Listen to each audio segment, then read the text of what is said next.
We're going to go ahead and get started. Hopefully we'll have a few more people join us, but it looks like a great attendance so far. So thank you to everyone for hopping on tonight. I'm Stephanie Talon, and while I am your moderator tonight, I'm using that term pretty loosely because I'm really just excited to turn it over to our Real Farm Moms of Virginia in just a few minutes. I do want to welcome you to Faces of Virginia Farming, presented by Virginia Farm Bureau Federation. If you're not familiar with the organization, Virginia Farm Bureau is the state's largest farm organization, representing over 33,000 producer members. If this is your first Faces of Virginia Farming event, thank you for taking the time to see what the series is all about.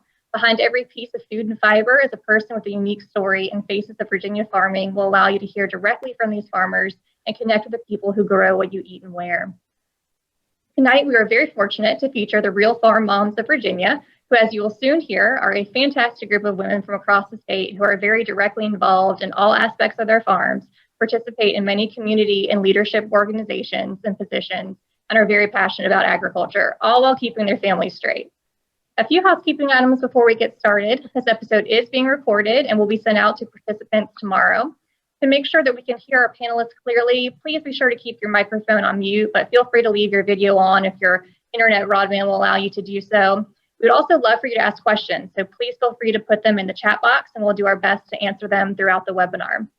If you'd like to interact directly with our Real Farm Moms, please use the raise your hand feature, and we'll take some time at the end of the webinar to give you a chance to unmute and ask a question verbally. So now, without further ado, I'd like to introduce our farm moms. First up, we have Shelly Butler Barlow of Cotton Plains Farms in Suffolk, Virginia. Shelly, can you tell us about yourself and your farm, and also answer the question or fill in the statement, you know you're a farm mom when? Hi, my name is Shelly Butler Barlow. I have been farming on Cotton Plains with my husband and his family for 25 years.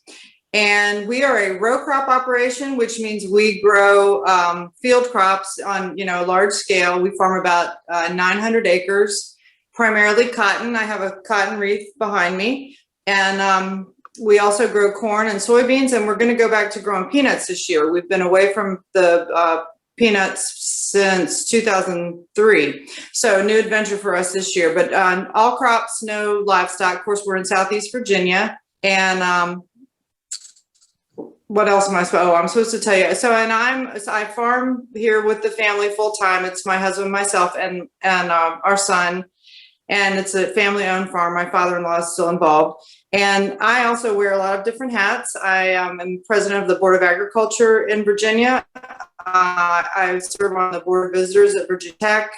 I'm on the County FSA committee. I'm going to leave things out, but and most recently I have been appointed to our local city council. So I am involved in a lot of different ag adventures, as well as local leadership. The Cotton Board. I also represent Virginia Cotton at the national level. So many different things and full schedule. But that's me, and I'm going to let Stephanie pass it to whoever's next. You definitely stay busy, Shelly, that's for sure. Before we move on to Sarah, Shelly, I'm going to ask you to fill in the blank. You know you're a farm mom when? When? So I'm representing the moms and grandmothers here. So one of my favorite moments, I love to garden, and I had my grandson out in the garden for his first experience, and he was very excited. I got him to pull up out of the ground a carrot, which I was so excited for him, and he was so excited, and he pulled it out of the ground, and he looked at me and he said, "It's a carrot." So I was very excited, and he was less than thrilled. So I guess that's a good farm mom moment. That's great. Maybe he just hadn't tasted it yet. And once he did, he'd get a little more excited. Yeah, not so much. Thanks, Shelly. Next up, we have Sure. Sarah Rudolph of Double R Farms in Wythe County. Sarah, can you also tell us a little bit about yourself and your farm, and also fill in the blank? You know you're a farm mom when? Yeah, absolutely. So I grew up in Central Virginia in Louisa County on a Century farm there. Met my husband in college and moved to Wythe County. So we live on a farm here, and we have a cow-calf operation. So for those of you that aren't as familiar with farming, that means that we have mama cows And our crop is that we sell our calves every year. So our mama cows, we've got about 65 that we raise and sell those baby calves. And so there's the cows and calves are in the background there. So you can take a peek at those. My husband and I have 2 little kids. Porter, it just turned 6. And then we have a 20, almost 21-month-old little girl, Blair. And so they keep us clearly pretty busy. So I've been around farming my whole life. My granddad only had girls. And so when I was growing up, there just wasn't anything different about, being a girl on a farm. It was just expected that you did it. So I was very lucky to grow up like that. And so my husband feels like he married pretty well, because he's got somebody that he knows that he's got a partner with. So we actually had anybody that follows our blog or Facebook knows that we had cattle out last night. So we were throwing kids in the cars and going to get cows out of the road. Not the greatest part of being a farmer, but it is what it is. So that's a little bit about what's been going on with our life. But as far as answering Stephanie's question, you're a farm mom when, Alacton told somebody this earlier. So, you're a farm mom when your husband and everybody else compares everything about pregnancy to a cow. That happens every single time. Like you go into your OB's office and they're like trying to tell you about hormones and you're like, buddy, I got this. Like, I know you don't need to tell me. Like, I worked in a repro lab. It's all the same. Like, our gestations are the same. They're 9 months. Like, I don't need you to tell me. My husband did threaten to break out the calf jack one time. And I also threatened to divorce him. So there's certain rules and certain lines you don't cross. But that's when you're a farm mom, is when everything gets compared to a cow. I love that. That's great. And I also have to give a shout out to your blog, Farming in Stilettos. Y'all should look it up if you're not following it already. I laughed at that post yesterday. A lot of us on neighborhood social media groups will share things like, oh, the package got delivered to the wrong address, or power's out. Anyone else experiencing that? And Sarah's was, whose cows are this? Yeah. That was great to see. We found out our cows were out over Facebook. Yeah. I love that. Thanks, Sarah. Next up, we have Carrie Spinagle of Churchill Produce in Highland County. Carrie, same thing. Can you tell us a little bit about yourself and your farm and answer the question or fill in the blank? You're a farm mom when? Sure. Well, hello, everybody. I'm Carrie Spinagle. I live in Highland County with my family on a family farm. My husband works for his father and uncle, and they have cattle and poultry. And then in 2011, after my husband and I got married in 2010, we thought we needed to venture out on our own and give ourselves our own kind of name. And we took a totally different spin on what normal ag looks like back here, and we started growing vegetables. And if you know anything about Highland County, we are the highest mean elevation county in the state. We are the furthest away from a lot of things. It takes us an hour to get to, Walmart and those kind of things. So of all places where the season is shorter on both ends, we decided to grow vegetables. And we started with an 8-acre patch and grew almost everything, because we thought if we're going to grow vegetables, we're going to grow everything. What we learned really quick was we can't grow everything very well. And so by 2016, we realized let's focus on a couple of areas, especially on vegetables that like it here. We will just focus our range into stuff that we can do well, we can grow well. We were partnered up with some wholesale distributors, and we went from doing farm stands to wholesale truckloads of vegetables to just kind of hubs where our produce ends up in Food Lions and Martin's and Harris Teeter stores, which is pretty awesome. So we probably didn't see ourselves getting into those places in just 10 years, but it's been just a roller coaster and a fun ride the whole time. We have 2 sons. They are 5 and 7. I sit on the local Farm Bureau board. I am my day job, I don't farm full time. My husband does, and then we do our other farm. But I am the 4-H agent in Highland County and Bath County as well. So I have a 9 to 5 plus a 5 to 9. I like to say. And so, ditto on Sarah's story about the cows and the relations with that, because I heard that through both of my pregnancies. But you're a farm mom when you have your child, and within 7 to 10 days, you're either at a sheep sale or you're at a livestock show. And so that happened with both of my children. Child number 1 went to a sheep sale at age 7 days or 10 days. And child number 2 went to the market animal show, which just coincidentally was across the street from the hospital after a checkup. And so we visited a livestock show with the second kid at age 5 days. He was probably 5 days old instead of 7. So he might not have been a week old yet. So yes, you're a farm mom when the farm doesn't stop and the kids come and you just keep going. That's great. Carrie, was it you or your husband who planned it that way to have the hospital right across the street from the market? Well, it's the closest one. Like Okay. I said, we're really far away from stuff. So we wanted to make sure we picked one we could get to. But yeah, coincidentally, the timing with when they all arrived, our children also came at about the same time we have calving season. So, just wonderful. Just pile all that in there in the month of April. We have a good time. Work around that. Yeah. Well, when you're talking about cattle references and birthing and stuff, it seemed like we all needed to jive, like literally. So how that went.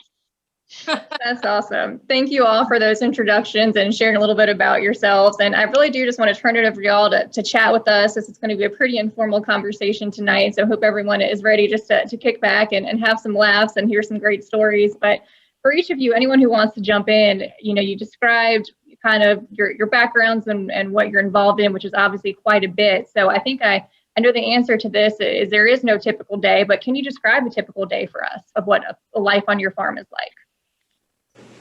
Oh gosh. Well, I can start. So I guess I didn't say this in my intro, but I'm actually a pharmaceutical rep. I'm a drug dealer for cows. So that's what I do full time.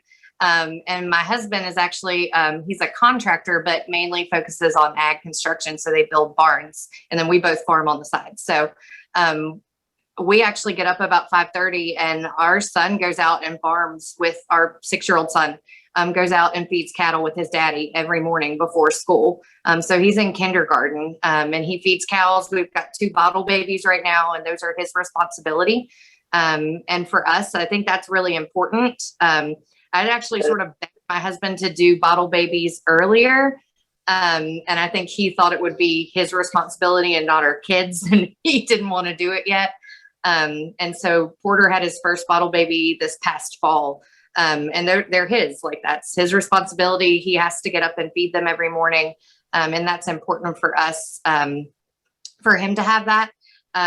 Obviously Blair's pretty little, so we can't do that with her yet, but I think it's pretty neat too. I think, 3 nights ago, Charlie took her out to go check cows and she's not even 2. So for us, it's feeding cows and checking cows before both of us go to work. And we both have full-time jobs that we have to go do during the day and then come back, and we're checking cows and doing that when we get home. So, tonight it was T-ball and, getting back here and, he had to go check cows while I got dinner ready.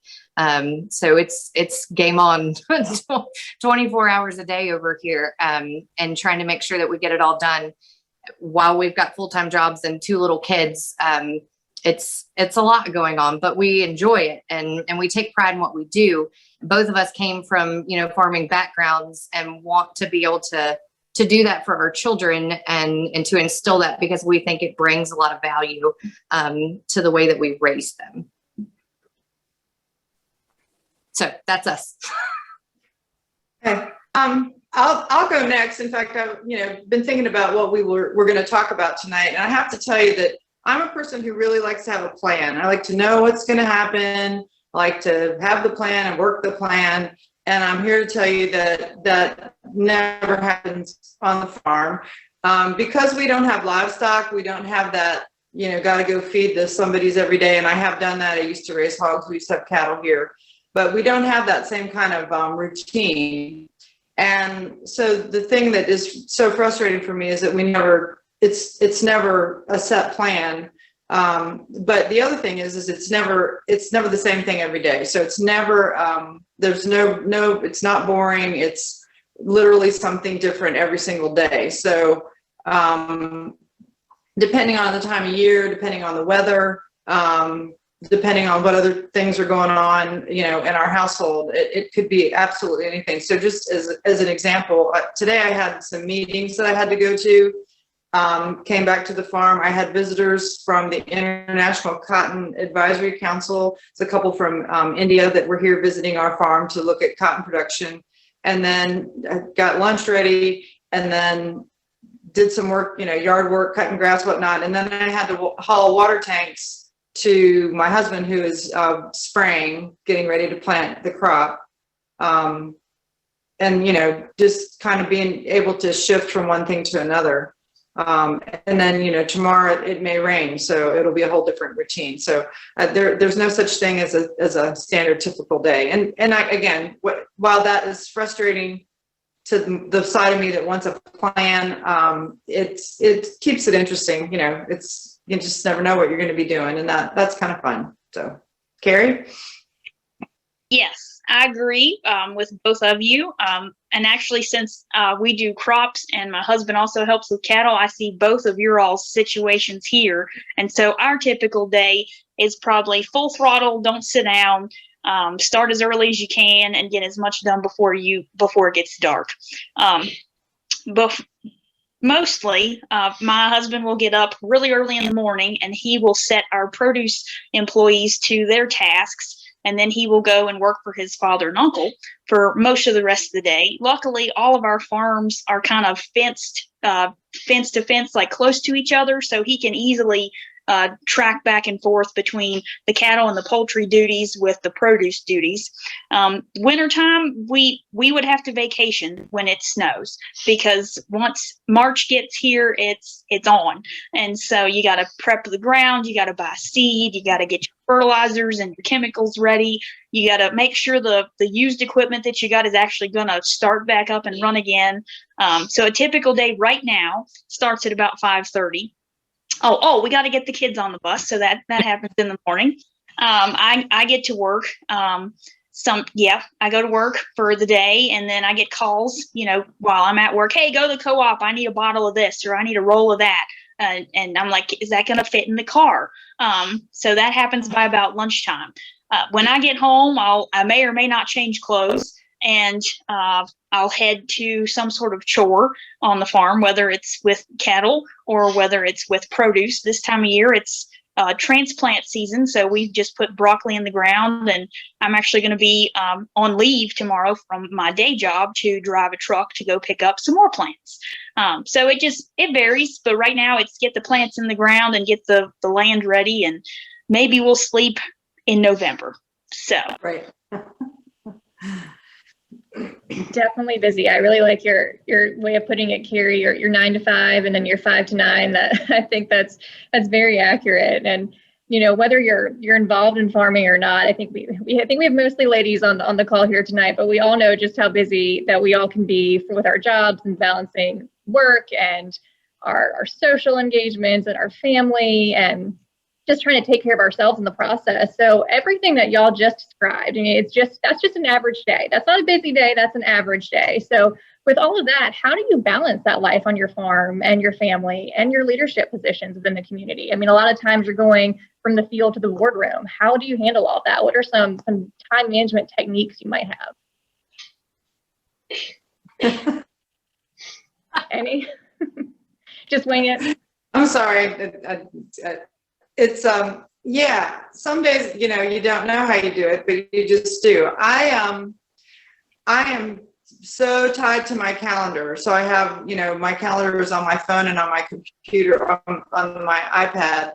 And so I'm constantly, looking at the week, looking at the next 2 weeks and trying to allocate, if I have to do prep work to go to this thing, or if it's, like right now we're trying to plant cotton. So I'm trying to not add anything to the calendar so that I can be available, so that if I need to be on a tractor or hauling seed or whatever, but I think for me, it's just it's constantly, checking the calendar and making sure that, days are not, that there are not things in conflict. And then of course, also checking, I think I said earlier, so I work with my husband and then our son works for us too.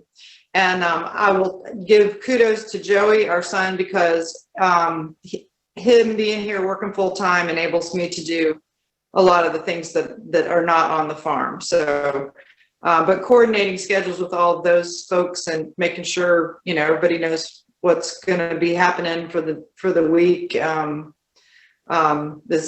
That's just, just kind of staying on top of it all the time. And I will say that in 2 minutes, I have to go get supper out of the oven real quick and I'll be right back. So that's part of it too. Did you plan it like that? I did not. I had a different plan that supper was going to be out, long before this started. And then I had to take a water tank to Smithfield to a farm that's 12 miles from here. Yeah. And then I had to wait, but anyway, that's all good. Life happens. That's just a perfect example. Life just happens. It smells really good in here. I would So, say who else? the dress in layers, because you can layer up and down, and not just like for cold and hot, but like for class and not, based on where you're going to be. Because sometimes I have to be pretty gussied up, and then sometimes you've got to pull out the muck boots. So I usually keep muck boots in my car because I might need those. And but then other times, like I've got to be dressed a little nicer, and you've got to be prepared for that. And it saves on time if you don't have to run back somewhere to go grab that stuff. So I try to be prepared from that standpoint. I'm also like the world's worst. I'm not a planner. So I'm really bad at that. So I do have my calendar because I have to live by it because I'm not very good at it. But my husband is much better at it. So like, he's the one in the morning that's like, what are we going to eat for supper tonight, Sarah? And I'm like, oh, good. Like, I don't know. And I'm like, just pick something and put it out. Cause like, I won't remember, which thank gosh, like for the Instant Pot that you can put frozen meat in. Because I'll forget. And then like our like hungry children are like staring at me and they're like, oh, Mom, what are we going to eat tonight? I'm like, I don't know. Hot dogs. Yes. You don't want to feed your kids hot dogs every night. So at least I have a husband that's like, what are we going to eat tonight, Sarah? And he'll at least remember to put something, out to thaw for me, because otherwise I don't remember. Yeah, that work-life balance part, that's fun. I know people come up to me if I start rambling about my day and I run into somebody and tell them like, well, how are you doing? And I'm like, well, this is going on right now. And they're like, how do you do it? And I'm like, let me tell you, I'm not really good at any of it, but I'll work on all of it. But sometimes the house suffers. I'll be honest. I'm not a cleaner. I don't like to clean. I just keep my socks on, and I'll sweep. Yeah. My husband was like, do we need to hire a cleaning lady? I'm like, yes, we do. Yours needs to talk to mine. It was like, it was going to insult me. I'm like, no, please, by all means, I will pay. There you go. That works. Yeah. Because picking up after a 5 and 7 year old, and we were just blessed with Legos the other day. So they're not everywhere. Yeah, but granted, I did think we might contain them to a corner, but you step on them at midnight when you get up because you had something farm related run through your head, and you're like, I got to write that down, or I need to look that up real quick. Yeah, don't step on the Legos. But yeah, work-life balance for us. Farming is life, and if you're a farmer, you eat, sleep, and breathe it. And I know a lot of folks not in the farming world don't really grasp that. They're like, well, don't you vacation? Don't you take time off? Don't you have hobbies? And we're like, we farm. Our hobby is farming. Our occupation is farming. We went on our honeymoon and incorporated a farm show. It starts early and it doesn't stop. Every vacation we've went on has equated either around a farming area or something else. But yeah, it becomes who you are as a family, as a couple. And I'm feeding the little one right now. He wants more mac and cheese. So that's how it works. You just go from one to the other, and you put out the little fires, and then sometimes you don't, and you step over and you get the other one. I love that. Oh, that's great. Thanks for sharing that, y'all. I think it makes everyone feel better that we're not doing this alone, that we're all having the same struggles and we're all just getting through it and laughing. I mean, I love your attitudes about it all. You just deal with it. You step over some fires, you put some out. I think that's a fantastic way to approach it all. Reminder to our audience, please feel free to put questions in the chat. We'll try to get to as many as possible. So feel free to ask our farm moms any questions about their lives or farming, any farming questions that you might have related to food or agriculture. But on that note, I do have another one. Sarah, you talked about throwing the frozen meat in the Instapot, and we've talked about cooking supper here already quite a bit tonight. And obviously for everyone, buying groceries, cooking meals takes a lot of time and effort. And at the end of the day, when you're tired from your work, sometimes it's the last thing on your mind, and making decisions about grocery purchases is the last thing you want to do. So I have a question for y'all as farmers. How do you feel comfortable making food decisions with all the options that are out there, all the labels that are out there? How do you feel comfortable with what you feed your family? Well, I'll start on that one. I know we are a conventional produce farm, so we don't go under the organic label. We don't go under the non-GMO label. But my children, I feel safe taking my children to my fields and if something's ready to harvest, I am comfortable in letting them eat it straight off the plant, because I know that I'm being a good steward of the land. I have a pesticide applicator license. My husband does. There are so many things out there that we have to make sure we're doing right to produce a safe and quality item for purchase. And so if I'm not comfortable with what I grow, then I shouldn't be doing what I'm doing. And if I'm not comfortable with my children around my farm, then I shouldn't be doing what I'm doing. So I'm an advocate for all agriculture. We all need to work together. All aspects of ag are important. All the niche markets, all the commercial markets, the little breeds, the large breeds, commodity crops, niche things. We are all part of the big picture. And it takes all of us to make this work. And it takes all of us to get the food on everybody's table. We are the 2% feeding the 100%. And it's up to us to be the best we can, because there are a lot of people depending on us. And so with all those labels, just educate yourself with what you feel comfortable feeding your family.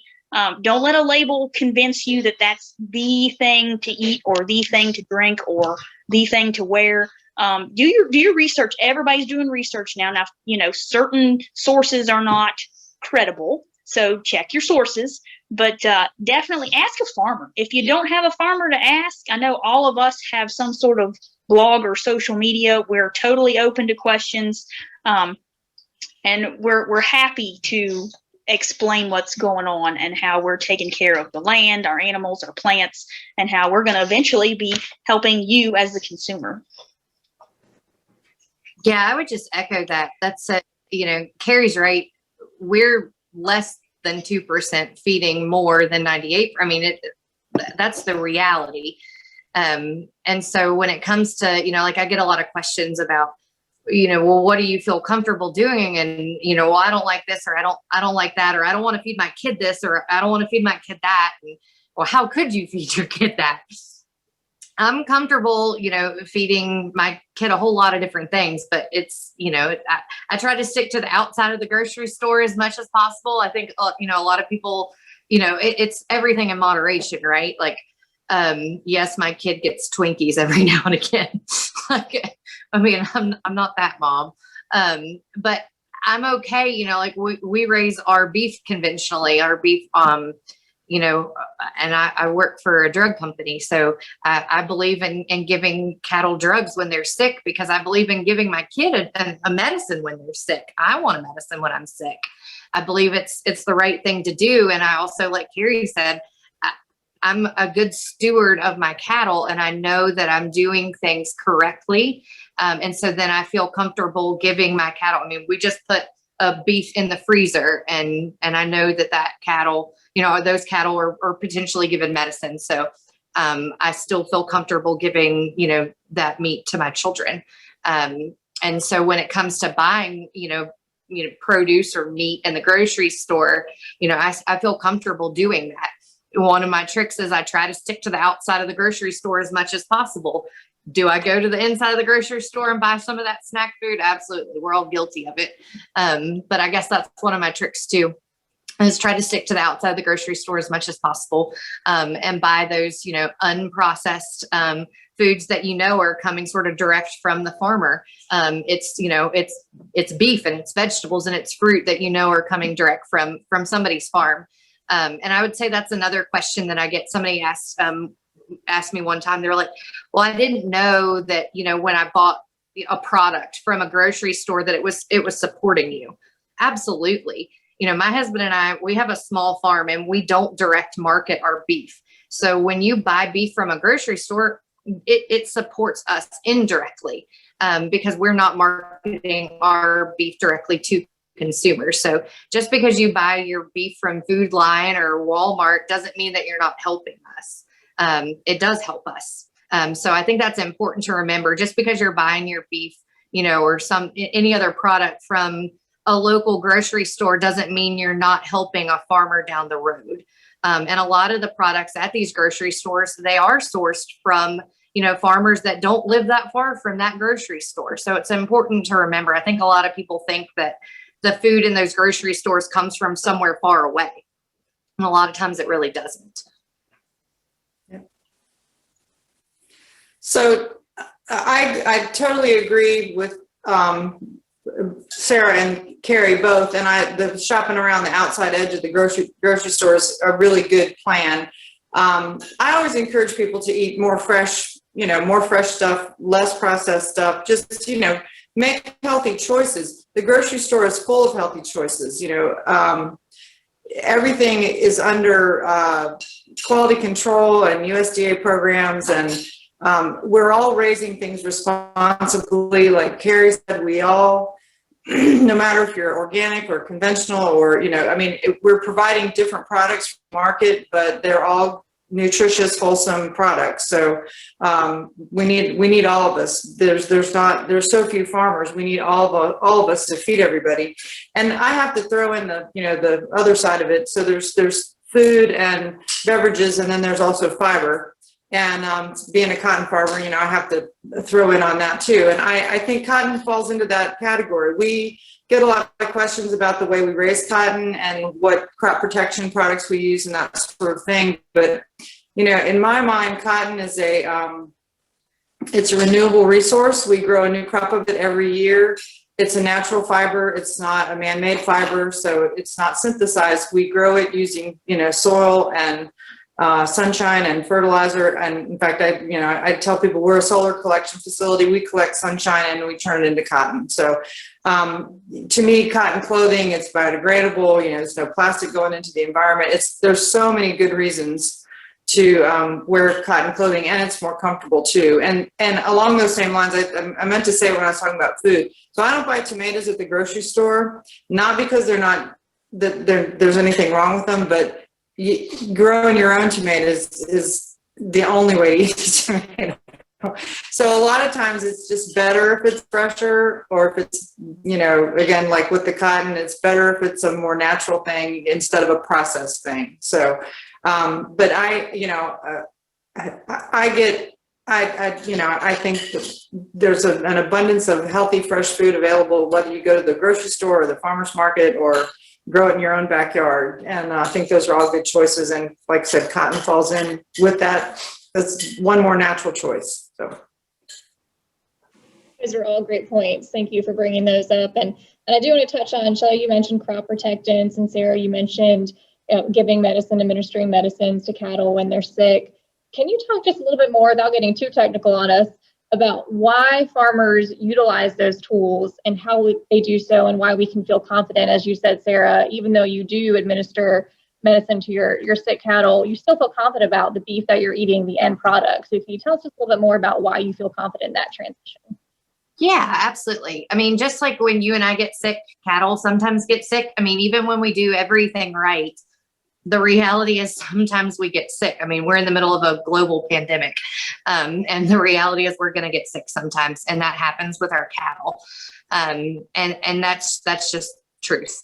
When they get sick, there are drugs on the market that we can give, and they're regulated by FDA, just like our drugs are regulated by FDA. They're studied just like our drugs are studied. And one of the things that I would say is obviously dramatically different about our drugs versus their drugs is there's something called a withdrawal period. And so that's why I feel comfortable. So whenever a drug is used on cattle, it's studied to know how long it takes that drug to get out of the cattle, out of that cow system.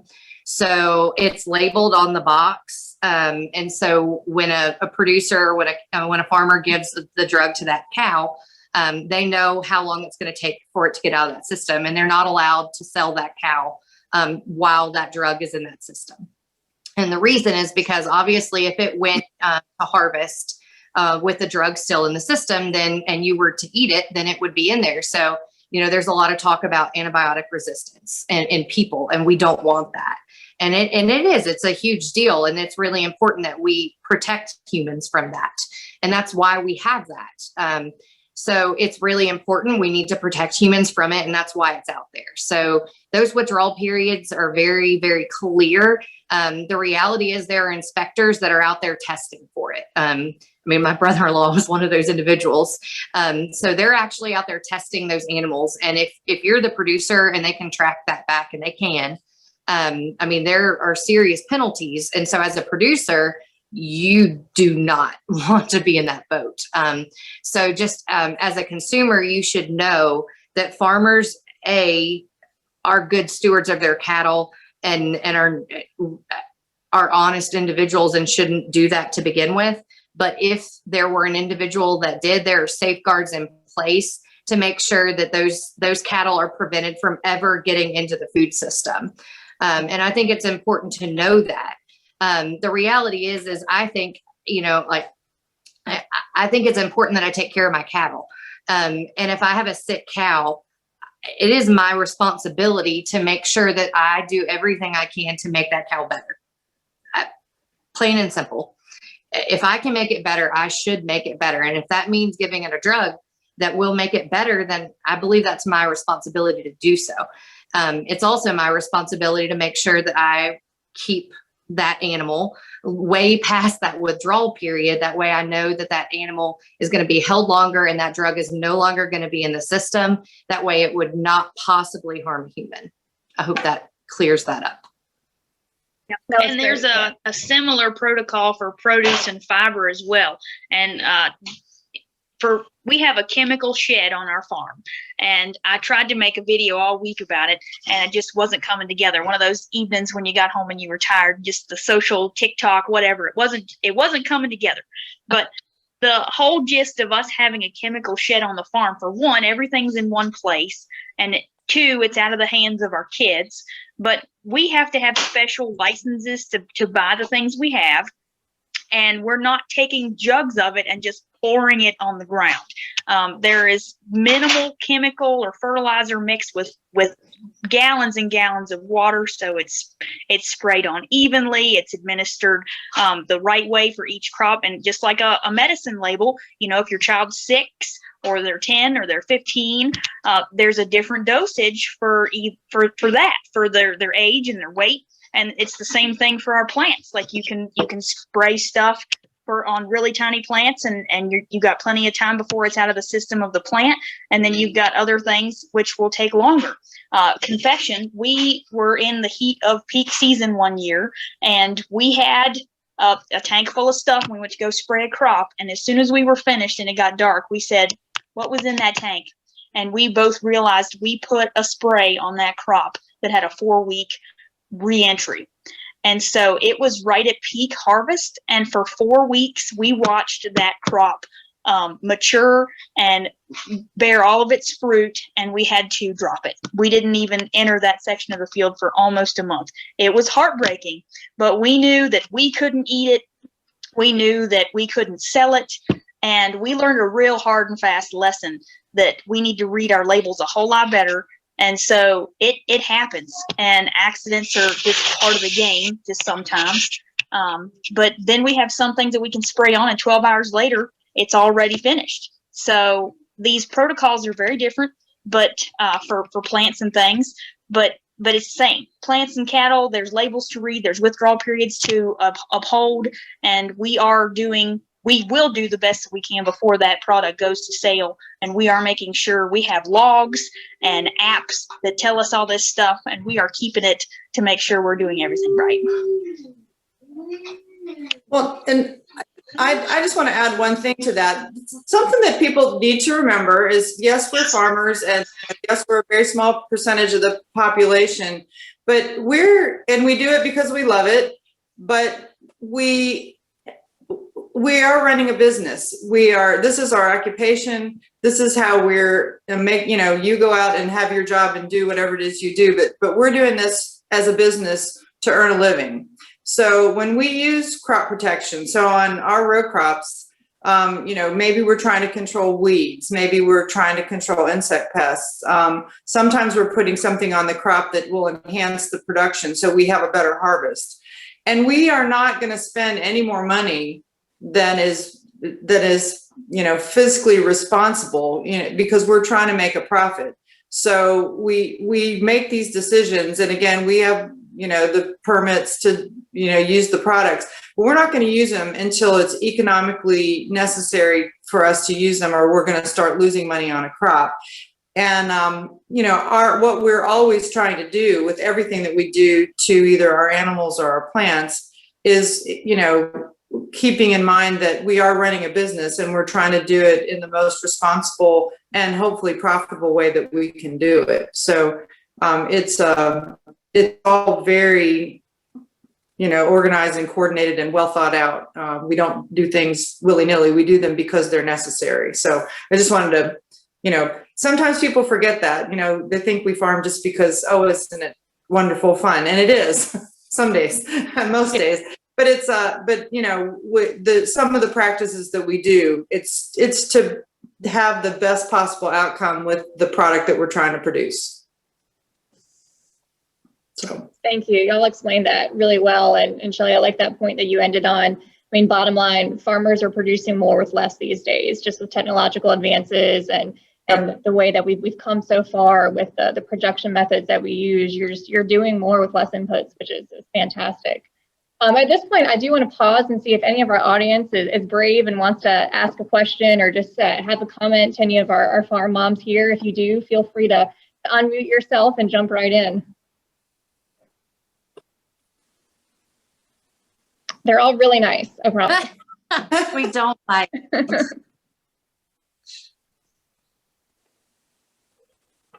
All right, well, we'll come back later if anyone has a question. We still have a few more. Moving on, I guess, getting away from production practice a little bit, a bit more about your farm mom life. What are some misconceptions that people might have about you as a farm mom? If you hear that term, which, maybe it's not thrown around as much as we have tonight, but if you hear the term farm mom, what are something that people might think of, but actually is a misconception? Well, depending on the day, we're not always in bib overalls and a sun hat. So that is probably the epitome of the image of the female farmer. But no, we could be in business slacks and a blouse ready to go to an interview at Farm Credit because we need to buy some more property and we need to set the standard and say, hey, we're ready for this investment. Then maybe that afternoon we'll put our muck boots back on and we'll go dig a ditch, or we'll get the cows in, or we'll harvest something. We are also the ones behind the bookwork. If you run a business, you know that accounting and finances are key, and making sure all that stuff is in check. I'll be honest, 2021 is behind on my desk and I got a lot to do.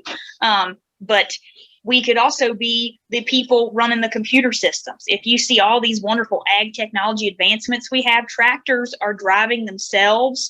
They're applying fertilizers and sprays to specific points in our fields. And it takes a computer tech to know how all that works. And so as a farmer, that's a very short title, but within that title, you could be an accountant, you could be a veterinarian, you could be a spray specialist, you could be a mechanic, and then all the while you are also raising children, feeding families, holding, if you're married, you're holding that together, and you wake up every day and you go to sleep every night knowing that is what you want to do and you are loving it.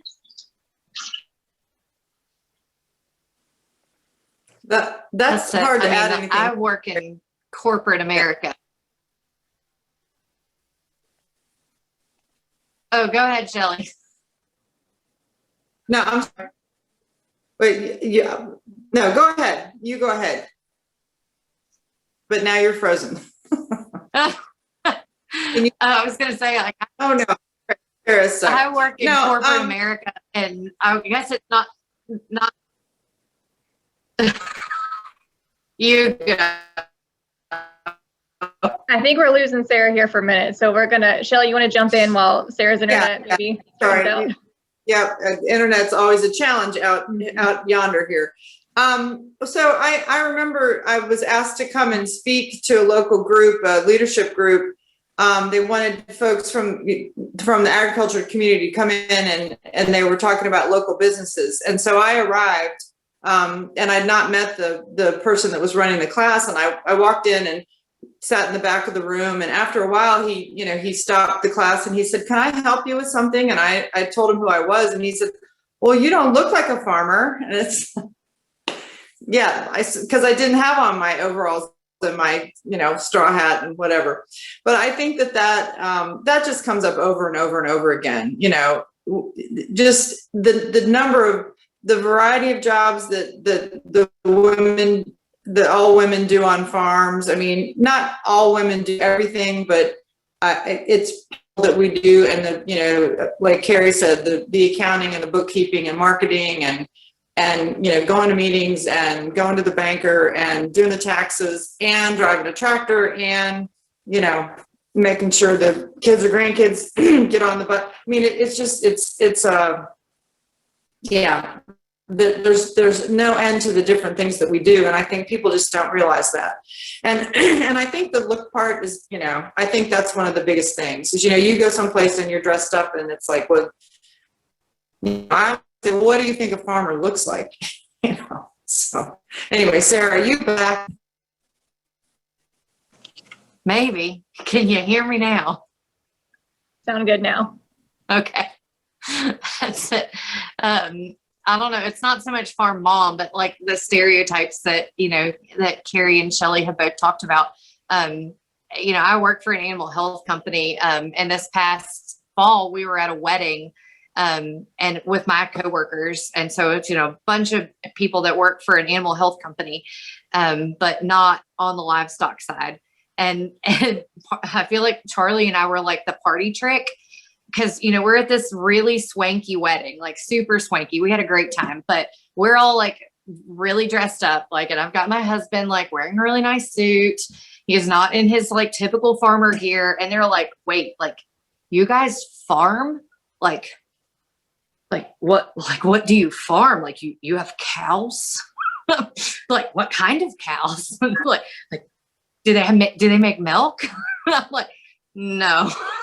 I mean, like they had so many questions and it was a great opportunity to talk about what we do, but they were legitimately like, they literally expect you to walk in with bibs on. And you're like, no, like, I mean, my husband has all of his calving records, like everything on his iPhone that's linked to our Mac computer in our, in his office. I mean, everything is pretty dang tech savvy. And we have a fairly small operation. So, I mean, they just don't think about that, like I went to go do something for my kids' preschool last year, and they're like, wait, but you're a girl, like, and you don't dress like a farmer. And I'm like, oh God, like, guys, it's 2020. Now it's 2021. Right. Like, can we not, like, can't we get past this? Like, you'd think that people would see it at this point, but they don't. Like, they literally think we're going to walk in with bibs and straw hanging out of our mouth, and they don't realize that we're college educated. And like, I mean, if we weren't making a living, like a decent living, and weren't pretty dang intelligent, like, we wouldn't still be doing this. We'd be out of business. And I don't think people think about that. So there are definitely a lot of misconceptions, and there's still a lot of misconceptions about women, obviously, because they're like, wait, you're a girl, like, you can drive a tractor? Like, yes, I can drive a tractor. But I mean, I'm pretty used to it at this point. Yeah. So it's a good segue with your internet going in and out, Sarah, but with the pandemic, elephant in the room, with the pandemic, we all have obviously faced many different challenges, not the least of which has been for families with children dealing with school. How have y'all balanced, or how have you dealt with challenges of the pandemic, either on your operation or having to handle then children with online schooling, especially with internet in rural areas being as it is? I'll say we just recently upgraded our internet, if you will, in the last year and a half. Before that, we had a satellite provider because the local folks couldn't reach our house. Like, the line coming up our way was either not long enough or not powerful enough. So we had to get our internet through satellite. And that's based on data like your cell phone. And so, 10 or 12 days into the plan, we ran out of data. And so we would be stuck if we needed to send emails or download something for the farm, because we kind of have to like ration our internet. But now we did get some innovations with, rural broadband and all that that's coming with that, and things are getting better. But we still live in a place with no cell service. And so while we would love to have GPS and auto tracking for a lot of our fields, it would make us a lot more efficient. It would probably speed us up with several kinds of things that we do. We have to still come back home and have our phones update and upgrade when they hit the Wi-Fi. So when we pull in the driveway, stuff starts pinging and vibrating, in your pocket or on the dash. And so we're doing a whole lot better than we used to, but there's still some things that we're missing. Well, and we have internet challenges too, and I'm not smart enough to figure it out, but we make do. And we're near big metropolitan areas, but we still have sketchy cell service, sketchy internet. But I think our biggest challenge, Stephanie, with the pandemic, our day-to-day did not change radically. We already work from home, we're farming, so the work doesn't stop. And animals still, need the same care that they had to know that this is going on. But our biggest single issue is our son, Joey, who works for us full time. He and his wife works full time. They have a 9-year-old and a 6-year-old, and they're homeschooling. So our labor supply here on the farm, with our main help, never knowing which day he's going to pull duty to be home with the kids. Then that throws the schedule to, then I have to be here. And if I had something else going on, then that has to get canceled. So I think having to be home with the children was the most challenging thing. And really the only way obviously going out into the world is very different, but day-to-day life here on the farm was not that much different, except for that fact that we just, never know. Our kids are still virtual here. And, just that uncertainty day in and day out of who's going to be here to do the work. So tough. I was a very happy mother when my kindergartner got to go to school, and didn't have to navigate trying to work full time and homeschool a kindergartner full time. I was a former teacher, so I should have theoretically been better equipped to do it than some, but it's hard. I mean, period. It's hard. I'm sure a lot of people in our audience today can relate to that for sure. We are nearing the end of our hour here, so I do want to give our audience one more chance to ask any questions they might have. Feel free to drop them in the chat box or go ahead and unmute yourself and just yell it out. As you can tell, we're real informal here, so go for it if you have a question or just anything you'd like to share with our group.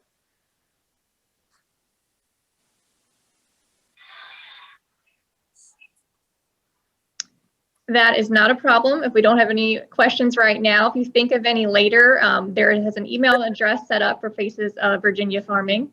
Oh, there's Jackie. Hey, Jackie. Carrie, hi. Okay, you know I couldn't do this without saying hi to you, Carrie. And Shelly and Sarah, good to see you.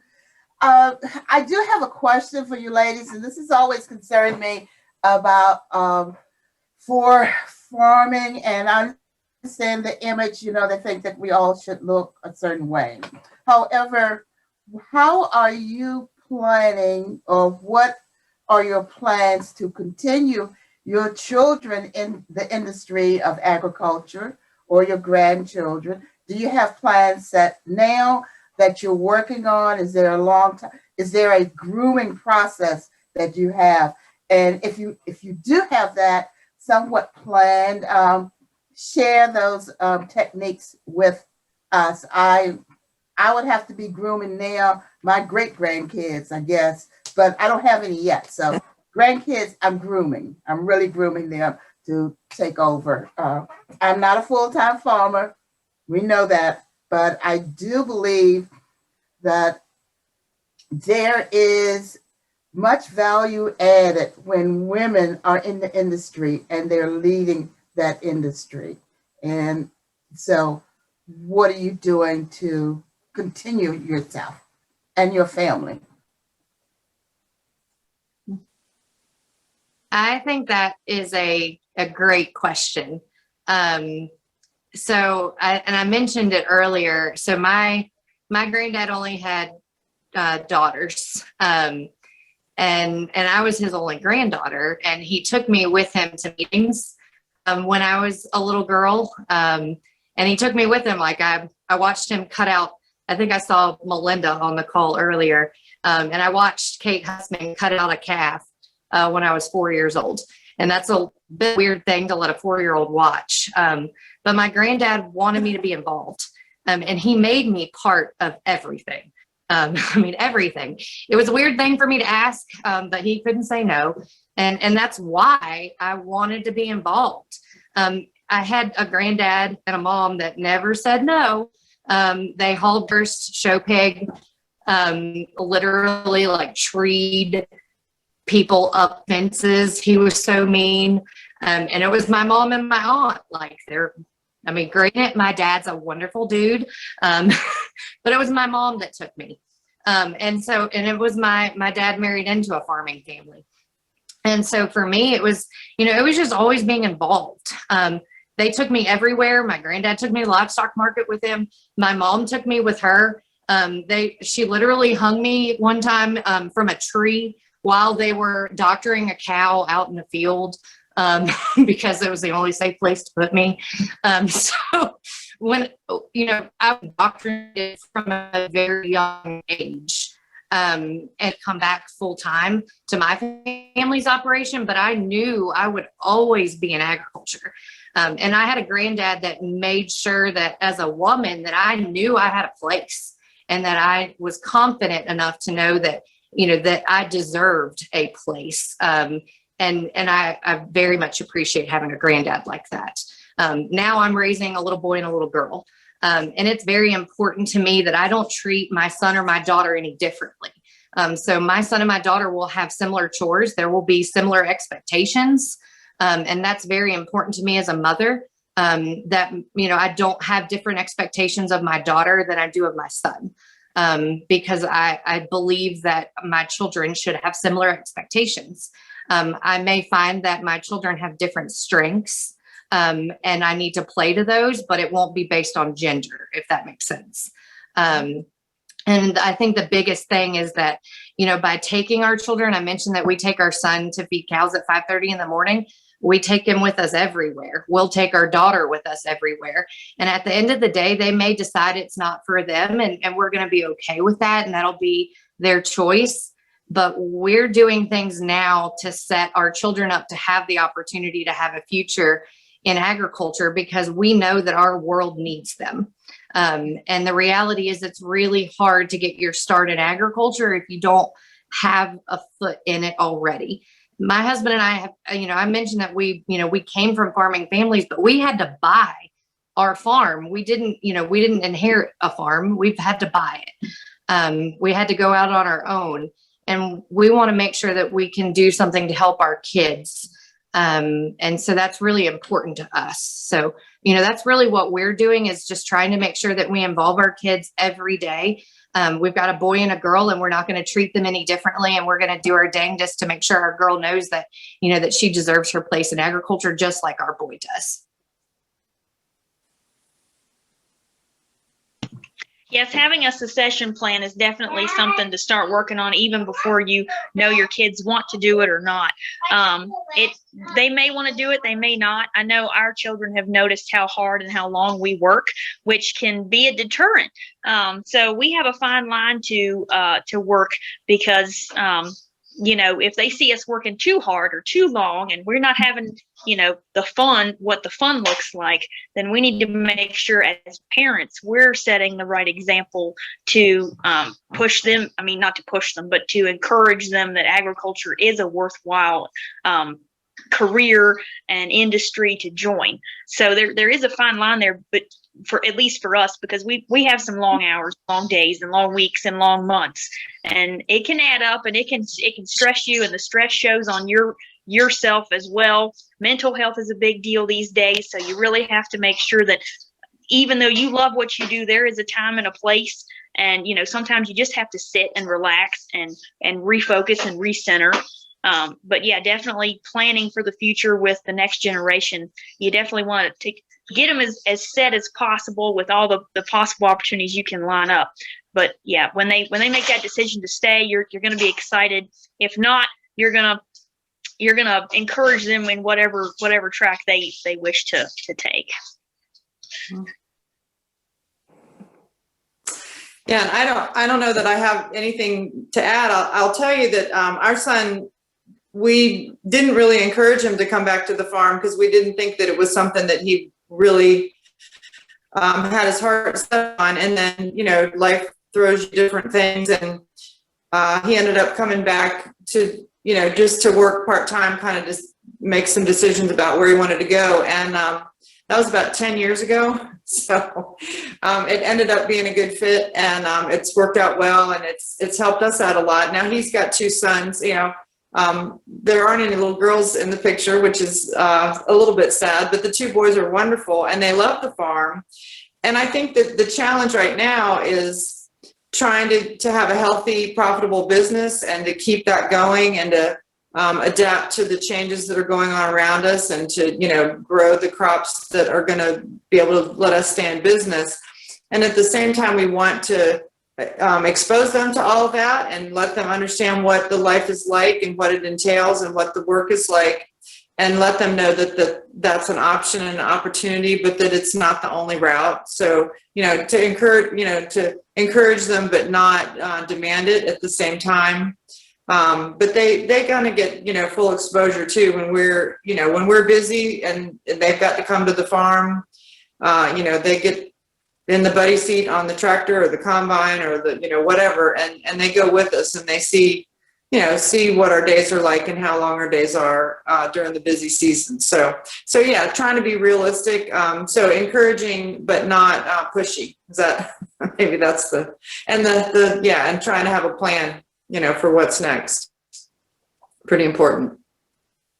Well, talking about the next generation and the future of farming is the perfect way to end this webinar here tonight. And I promise I didn't plant that question. That just came up naturally. But I can't thank y'all enough, Carrie, Shelley, and Sarah, for letting us into your lives a little bit here tonight. This has been a real treat to hear straight from you, real farm moms, how you live your day-to-day life and some of the challenges you face, and how, as moms and as women, we're all going through a lot of the same things. So it was really great, really entertaining to hear from all of you. And I think you definitely put the real in real farm moms, very authentic stories we've heard here tonight. So I really appreciate your time. And I really appreciate everyone's time for joining us here tonight. I know we're getting late here, and I know everyone is, up to their ears in webinars and virtual opportunities here these days. So I appreciate you taking the time and choosing hours here tonight. Faces of Virginia Farming is a new series that Virginia Farm Bureau is trying out. So we love your feedback. We will be sending out a survey tomorrow along with the recording of the video. So if you wouldn't mind taking just a minute or two to fill out that survey with your thoughts, any suggestions you might have, any topics you might want to hear in the future, we'd greatly appreciate that. And if you have any questions about farming, about food, or just want to connect with these ladies even further, please feel free to email us at facesofvafarming@vafb.com, which will be in the chat.